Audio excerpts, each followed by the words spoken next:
might be quite interested in talking about archaeology and how it impacts on our project. Right.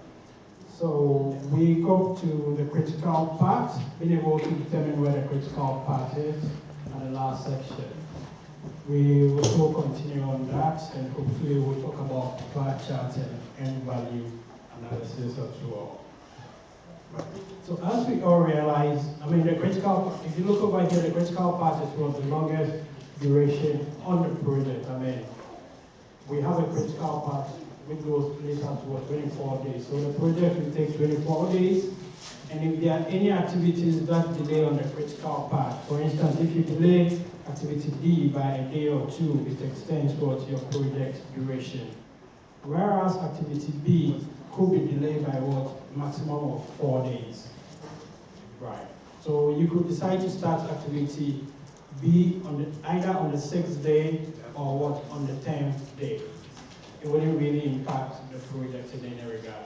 If you start activity B on the 10th day, you will finish on what? The 14th day. Right. Which means you finish the activity on the 14th day, which is the earliest start day of what? Activity D. So basically, you're trying to make sure that your latest finish time should not be more than the earliest start time of the subsequent activity.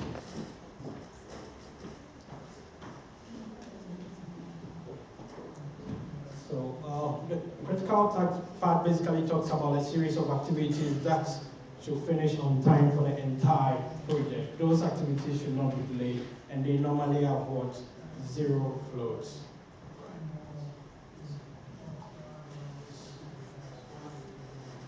So let's take this example, right? If we are to take this precedence diagram, we have 14 activities, A to Q1, and then we have, so those are the activities A1 to Q1, durations of what? A1 is 1, B is 8. And then these are the predecessor activities. For A, B, C, they have different predecessor activities.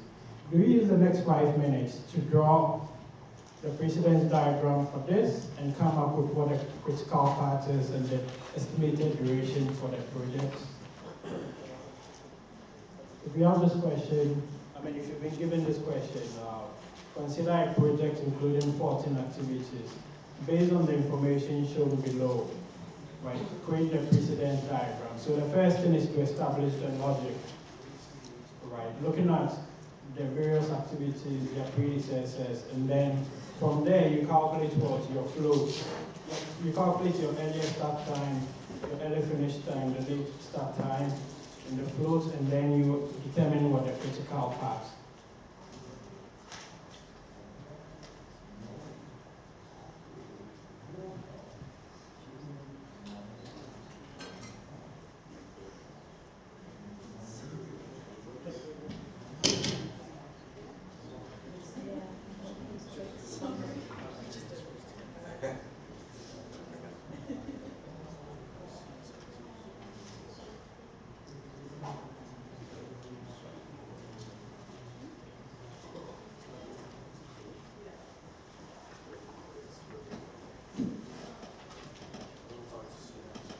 So first, try to see if you can get the logic right.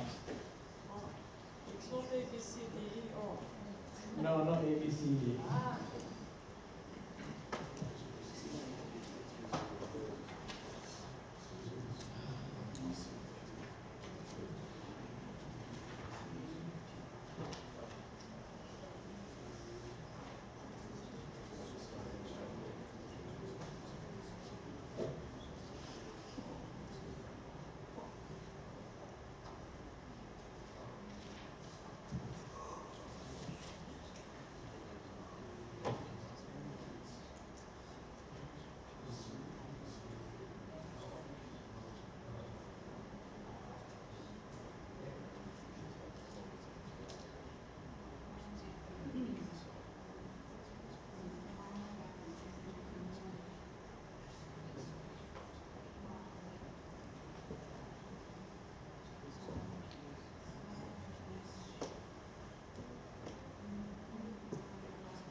shaded. Yeah, Sorry. he's changing it now, so I hope you don't go too fast. Well, Oh, you've done it. Sorry, I missed out something on the Q1.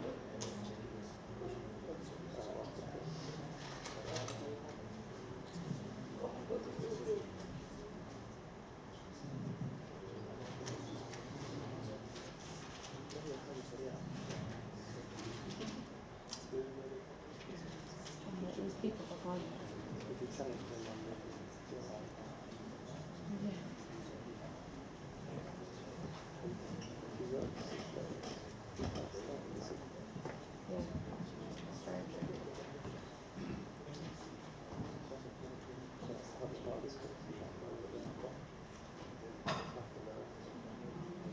Lack of logic.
Most times when you're starting out this exercise, the trick here is to initially just try to see if you can get your logic right.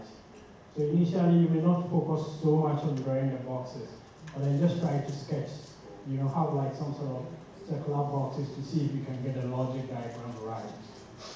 Right, because once you get the logic diagram right in terms of what comes after what, then you can go on to the next step of sketching the boxes and the values in. Because if you have to sketch the box right from the very beginning, it may take you so much time. And if you make a mistake, it's always difficult to correct.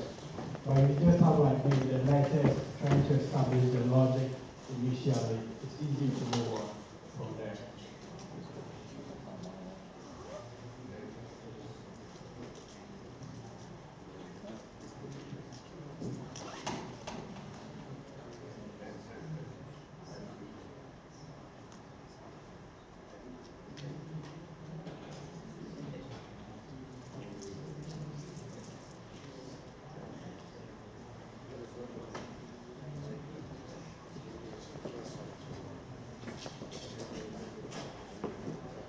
I'm just going to assume that we're not to take into account. You can't write something very straight. I'm going to say that I'm going to keep on rotating shifts. Who is done? You said the one who's asked.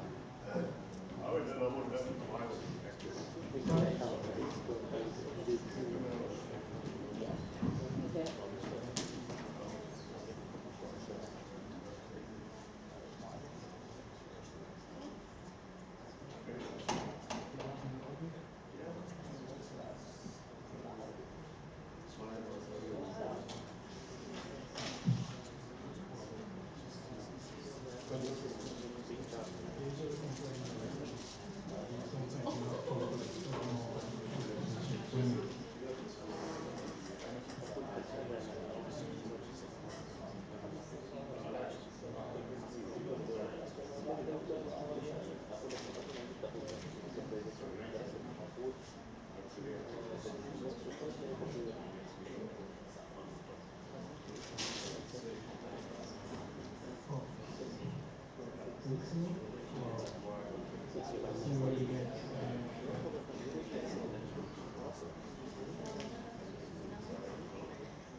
do anything?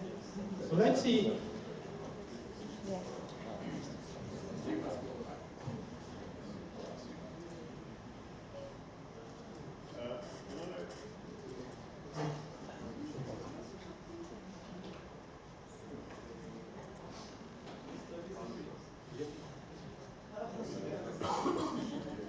Can I have that back, please? Sorry? Can you have the PowerPoint?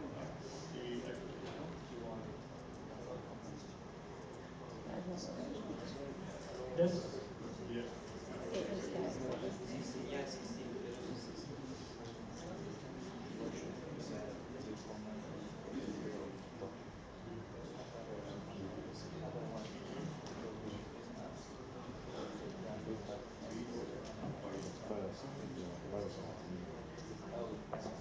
Um,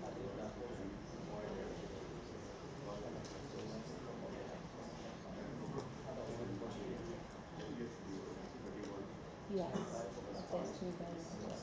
The latest that we finish is the episode. Can I just? Yeah. 37 days is the answer. But that's what you think, so. Sorry? 37 days? Total time for the activity. Total time. It should be 25. Actually 25.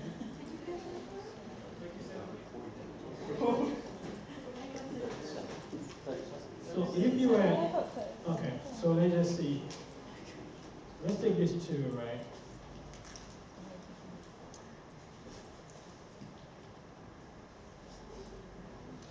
This is the activity, right? We know this is A. I mean, A is the start activity. B has its predecessor as what? A. So that's B. That's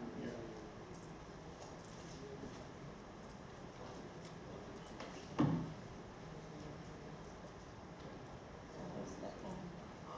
And then you have C, which has its predecessor as what? A. So that's C, also starting from A. And then P has its predecessor as what? A. So B, C, and then P. The next activity is what? L, which has its predecessor as what? B. So that's L, and that's the predecessor as B. And then you have M, which has its predecessor as what? P and C. But that's not what your diagram says. Oh, So it's a different answer. I made an error. Sorry, which is P and C, so I needed to show it. Okay, I made an error.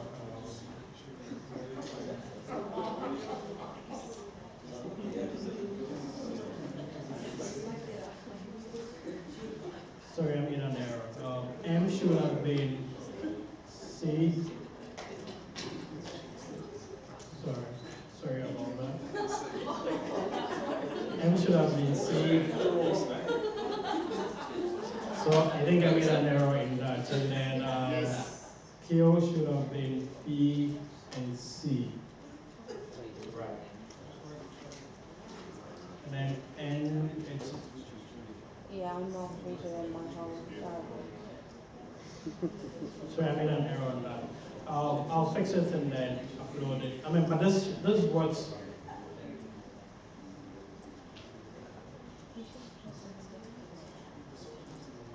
sorry, I made an error in that regard.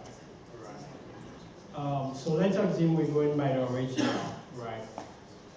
Q has its predecessor at what? P and C. That's P and C going on to Q, and then N. The next is what? N, where the predecessor is what? P. Right. So you basically just need to look at the various predecessors, and then when you're done, you do your calculation of what the early start and then the latest start time. I would upload this onto the Moodle side Excel sheet together with, I made an error in terms of the predecessors. Sorry. But at least you get how the logic diagram works in terms of how you come about the drawing. So the first thing is always try to get your sequencing right. And once you get your sequencing right, it's always easy to calculate your float times, your early start time, and then your critical path. Any question? What's the final Sorry? answer? 37. Well, okay. With what I gave, what answer did you get? 37. 37, yeah. Okay, so 37 was oh, you were right. So yeah, the answer was 37. Maybe if there were a board here, we could have run through it on the board. Then yeah, so the answer is 37.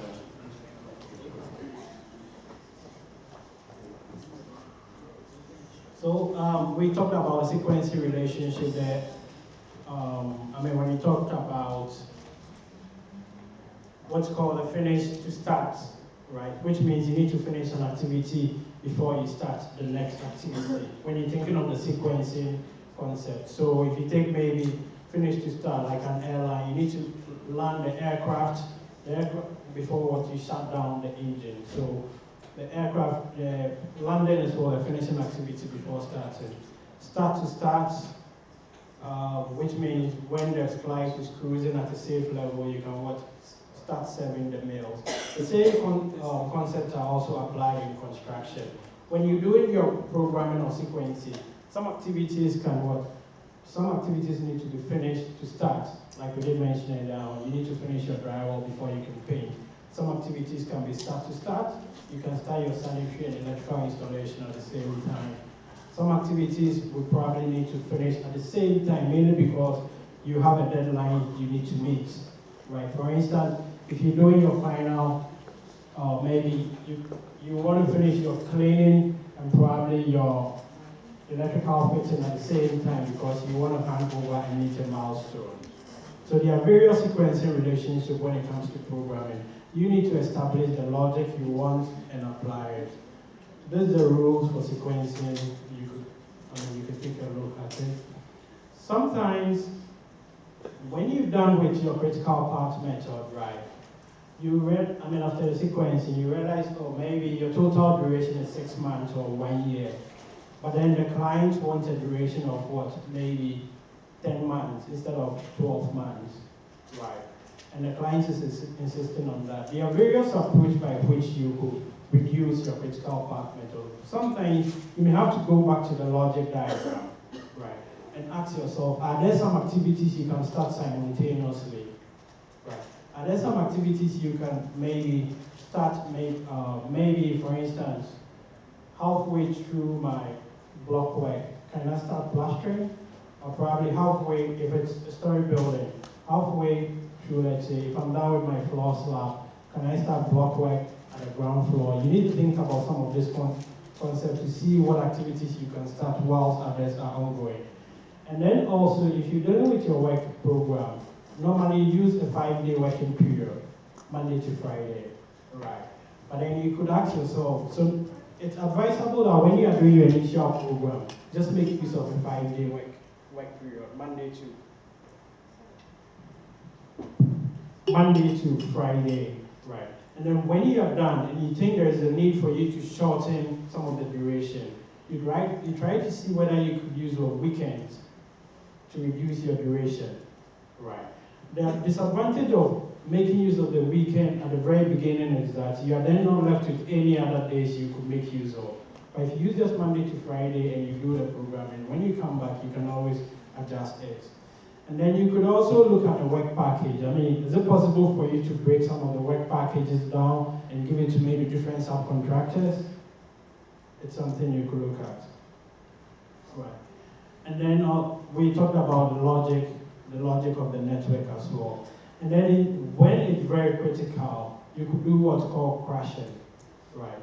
Crashing here being that you could probably decide to, maybe as an organization, you intended to use just 10 people on the project because you are called to your organizations and you pay them on a regular basis. You could decide to bring in more resources, right, which could cost you a bit more money, right? You could also decide to bring in a lot more, maybe if you have just one crane on site, which is what you use for your method statement and pricing. To reduce it, you could decide to make use of 2 cranes on the side. But that would definitely, even though you are reducing the time, that would lead to an increase in your cost of construction. We will talk about crashing later on, about what crashing is, what items you could. And then when you're doing crashing as well, initially you want to focus on the activities that are on the critical path, because they are the ones that will reduce the duration. And the tricky thing about crashing is, if you reduce, sometimes when you reduce an item on the critical path, right, that item can be finished faster, but it may change the logic of your diagram. A different item, which was not initially on the critical path, could now become something on the critical path. So there are various ways by which you can play around some of these things. And then when you're doing your diagram at all, you need to include milestones, which we already talked about. They are more or less like your key events. But then there's a disadvantage with the critical path method. Most times, not many people are able to appreciate the critical path method, right? Especially if you go put your critical path method or your precedence diagram on a construction site. Do you think your tradesmen will be able to read what's on the critical path method? Some of them may, but not all of them, right? And then also, if you're presenting to a board, right, or people in higher management, not all of them are able to really appreciate what a critical path is.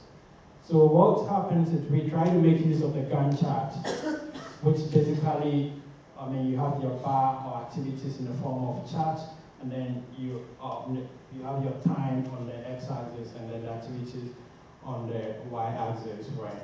So the Gantt chart basically simplifies and summarizes our critical path method into a form that's easily understood by almost everybody. And it was developed by Henry Gantt as well. And so the advantages are that it's quite simple to understand the Gantt chart. Almost everybody, if you put a Gantt chart on the construction site, no matter who you are, everybody knows what it is. You can look at it and know when an activity is starting and when that activity is ending. And then also, normally when you're constructing a Gantt chart, you somehow look at the construction sequence. The activities are listed: excavation, concrete and foundation, your floor slab. You basically list the activities in some form of construction sequence. Unlike your CPM, where you probably need a bit more of a critical eye to appreciate it. So it's quite easy to understand. It mimics the construction sequence. And also, if you are updating it, right, for those of you who have used the Gantt chart, you realize that it's easy for you to be able to indicate progress, right? At any time T, you can show whether you're at 20% progress, 40% progress. It's quite easy for everybody to see it. And also for financial forecasting as well, people are able to readily use it. But then the thing about Gantt charts is they do not show the dependency, right? When you look at the critical path methods, you realize there was that linkage between different activities. But Gantt charts, in contrast, do not readily show that. And over time, it's led to the use of the linked Gantt chart. So there's the normal Gantt chart, which does not show any dependency, and then the linked Gantt chart, which sort of shows a dependency. But then Gantt charts are said to be glorified calendars, because most times you have Gantt charts on site, but people don't read. It's more like it's pushed in the drawer, and people don't really focus on it. But typically, if you're a planner or if you're a project manager, the Gantt chart should be your Bible, if you have it on site. At every point in time, you always need to consult it to be able to assess whether your project is on schedule or behind schedule. You need to really do that. You don't just need to put it in the drawer, right? And then the good thing about the Gantt chart is also that you are able to put your resources. For those of you who have used maybe Microsoft Project or Asta Power Project, some of you have used it on site before, right? Yes. You're able to readily put your resources you need Yes. on different tasks, right? So you have the activity, you can indicate, okay, maybe for painting or for drywall, those are the resources I need. I probably need 2 skilled artisans and maybe 2 laborers. You need that. And it also helps you what's called resource aggregation as well. So at every point in time, if you put in your resources and you take a look at the Gantt chart, you're able to know the number of people or tradesmen you have on your site for every week, right? So you get to know maybe whether some weeks are overloaded with personnel on site and some weeks are what? Not overloaded. And in that sense, you're able to do what's called resource leveling by trying to balance it such that at every week you have a constant flow of people. Because what you don't want to have on your side, it's a situation where maybe for 2 weeks you have maybe 20 people, for the next week you virtually have over 5 people, and then the week after you have another. It's more like, you know, some sort of picks and troughs. You don't really want to do that. You want to try and maintain a consistent level of personnel on the side. And you also want your people to have some continuity. So if you're able to use the Gantt chart appropriately, you can help schedule all this as well.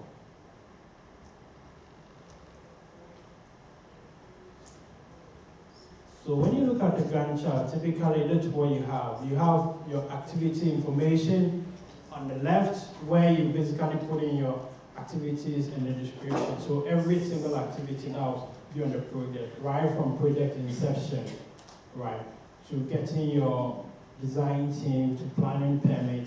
You typically have all of it here, and then all of it here, which are the activity information. And you have your timeline, which shows you when each activity will be done. And then you have the activity bars as well.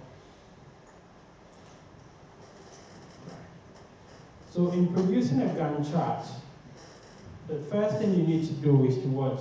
Be able to identify what the task is, which somehow comes from your work breakdown structure or the work package.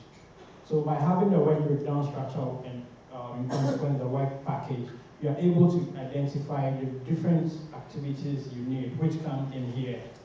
The next step for you will be to estimate the durations for each activity, right? How long will each activity take? And we talked about how you could obtain that. And once you get that duration, it does not establish the logic, right? But then you now need to come here and establish the logic. Okay, I have the duration. What do I need? What comes in first? Will my excavation come in first? Will my block work come in second? You establish the logic, which is the sequence here. And it helps you also. So the key thing here is to be able to get your initial start date.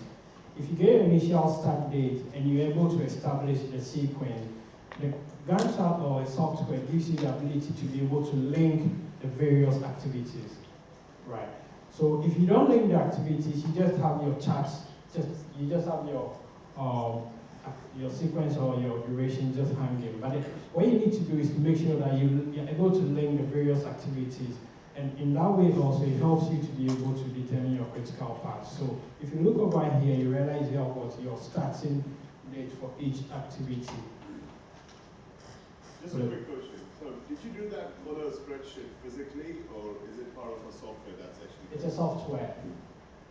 It's a software. That's the Microsoft project. Yeah. So there are 3 main softwares you can use. You can use a Microsoft project, Okay. right, or Asta Power Project, or Primavera. Right. Within the UK, Asta Power Project is quite dominant here. Okay. Right. Is there a student copy available for us? Yeah, so for Asta Power Project, I mean, there's a student version, or you can actually request for the license and download from the unit. So everybody, once you're a student, you're entitled to it. Can you put down the movie for us so that would be possible? Okay, sure. Appreciate that. Thank you. So what I'll do is I'll send you the installation instructions for the Asta Power Project. Right. So maybe you could try to practice it on your own.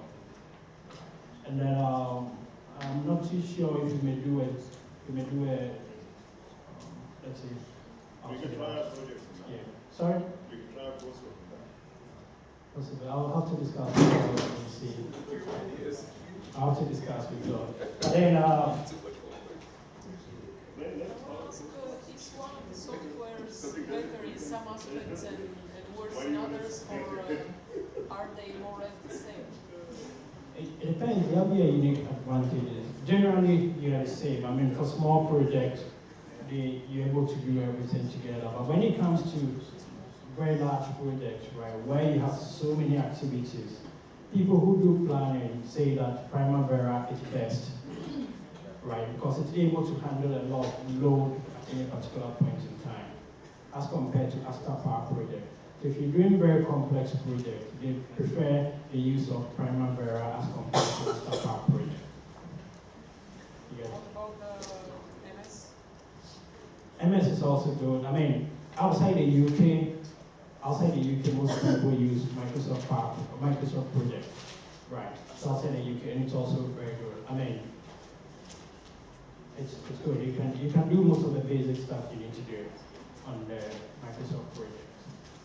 So you will not recommend a particular program, just take one and go with it. No, I wouldn't recommend. Well, it's about how to use it. It's not the software itself. They are very similar, the three softwares he mentioned. But it's about how to use it, how to do the overlap, how to link the tasks together. This is the thing. Yeah, that's true. But then also, like I just mentioned, that in most things, when you have most projects, all the three softwares, you are able to use it for everything. Right. The Microsoft project is kind of basic. It's the basic one. Yeah. The Astapar project is very common here in the UK. But again and again, when you come and start using it, you take a project and you start put a plan for the project, you will realize then that understanding the project itself and the stages it runs it through, it's more important than the software itself. It's a tool only. Yeah, true. No, but the thing is, as you start doing projects, and depending on the complexity, you get to realize which ones. There are people who are very good at Microsoft projects, and they'll never want to move away from it. Right?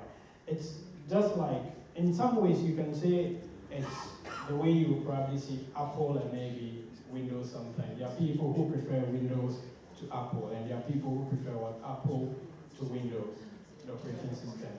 Right. So in a similar way, those softwares are like that. In the UK, Astapar project here seems quite big.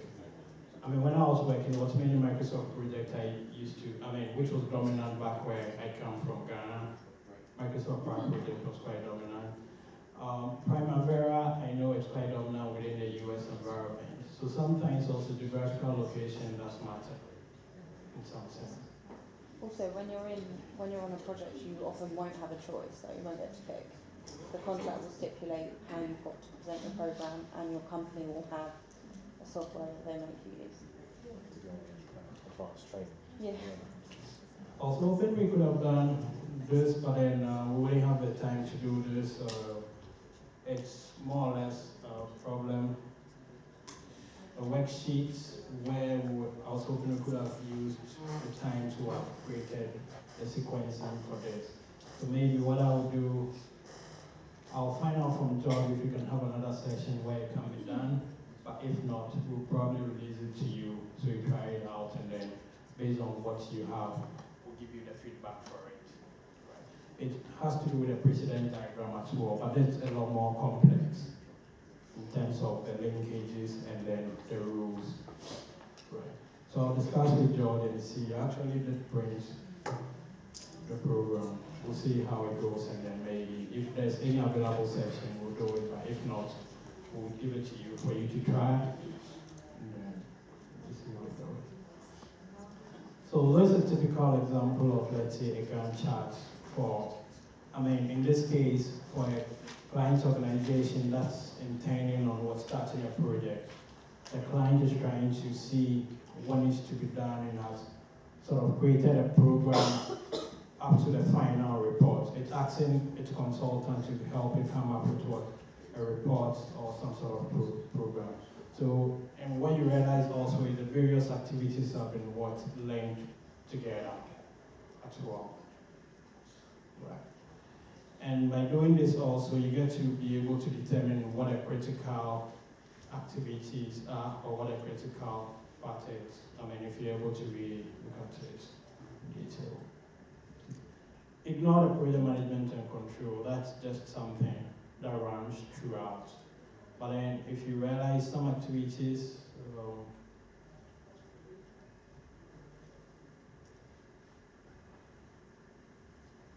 this will be, so within this activity, I'm going to look at the critical parts, from here all the way up to here, from the Gantt chart. That will be my critical part. Some activities are not really on the critical part, but then I'm easily able to determine. So if we're able to do that exercise, we'll compare what we had from the precedence diagram vis-a-vis what's in here.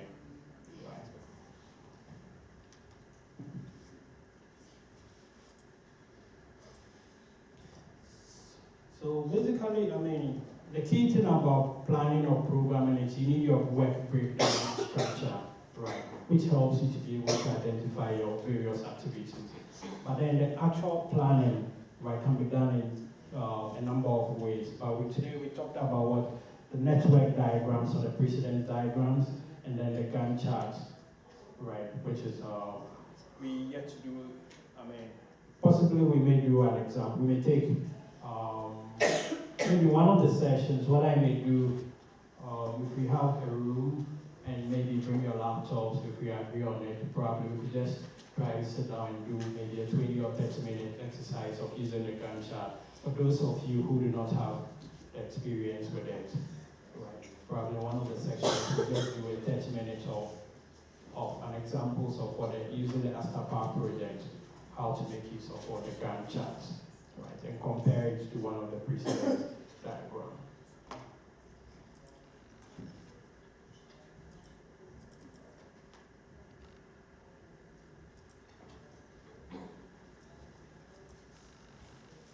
So any questions about the Gantt or about the planning techniques to go with it?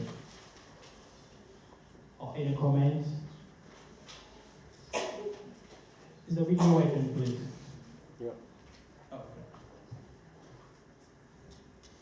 Any question, comment about the planning techniques, the work breakdown structure, and how to come up with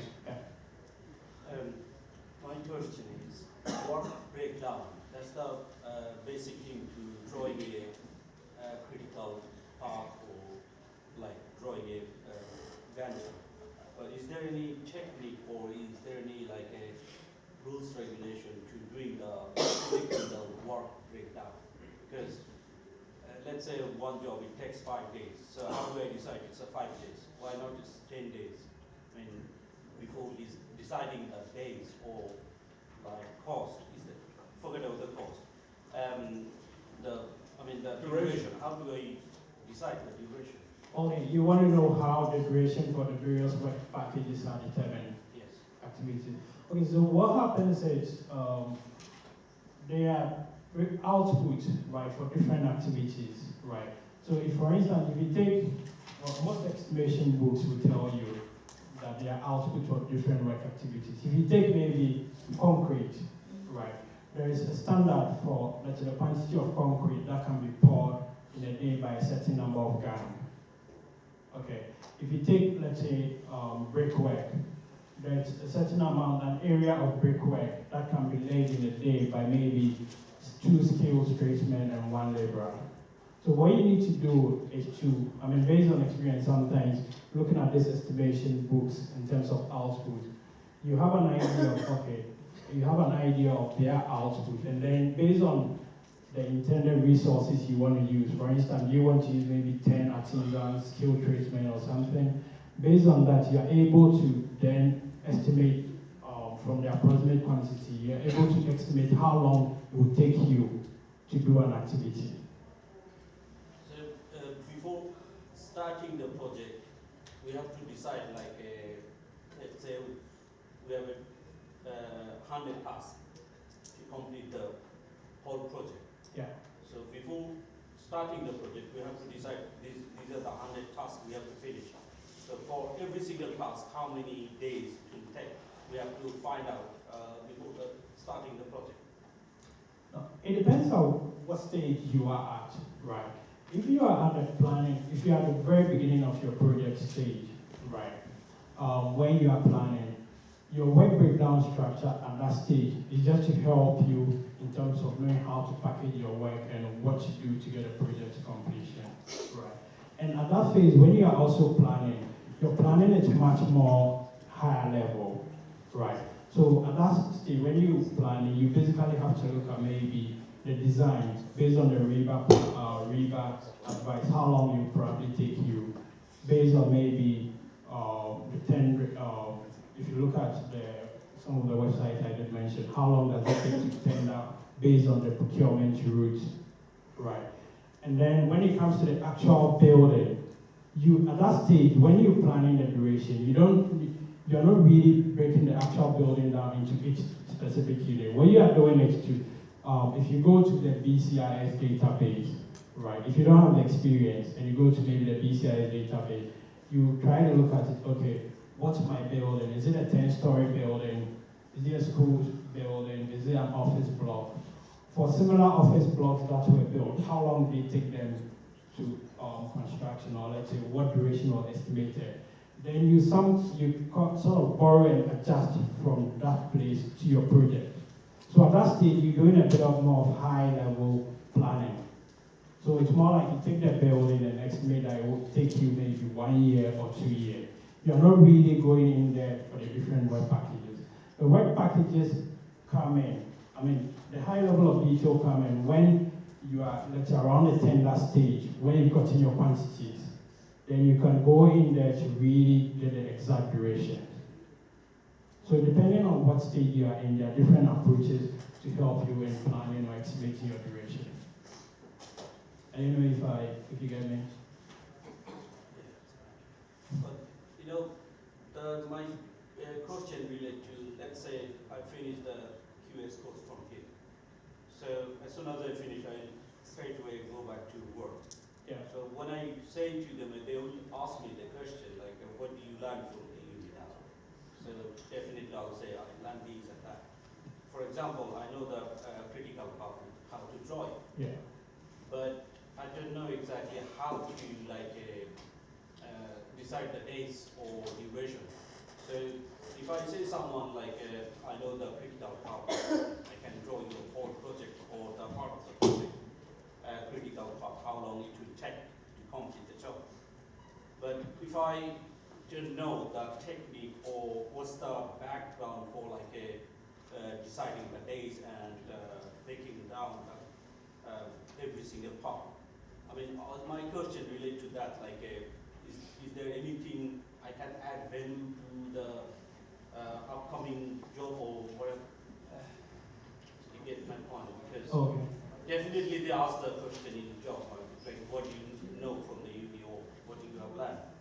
So we have to give something that they don't have. The job market, they already knows what is Gantt chart, what is critical path method. But I have to add something value to them that I've learned something new for you. So your main issue is with how to Work get a breakdown duration. is one of the basic part for the critical path. No comment. I think the answer to his question is experience. It's experience. So, for example, we did a project where we had to resurface an airbase. The maximum concrete we could get a day was 100 cubic meters. So we based on 100 cubic meters a day. So you have to obviously cure it as well. So it's just experience. So Experience you- is the answer to your question. So you are suggesting experience, any other? You've got the PCIS, all the cost information is quite over there.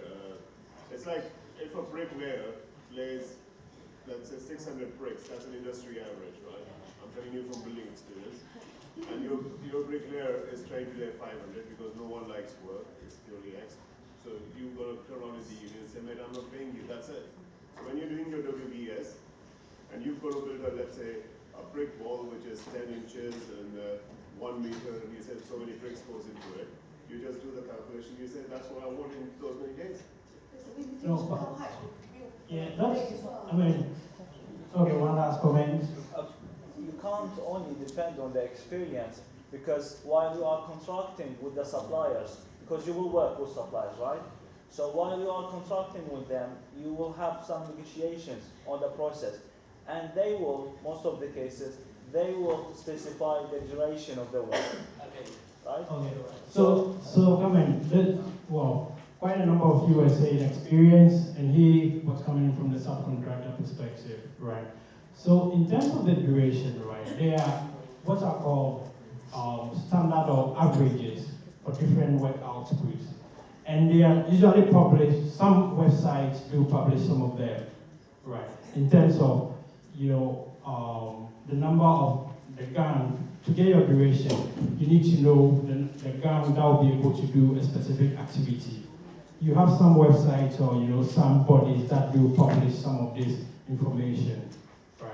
I need to search on the UK which body publishes that. But once you're able to get, the output per gang, right? Assuming you don't have the experience is very relevant. Because what happens is some organizations or some companies are very good at certain activities because they've done it over time and they have their own output rate.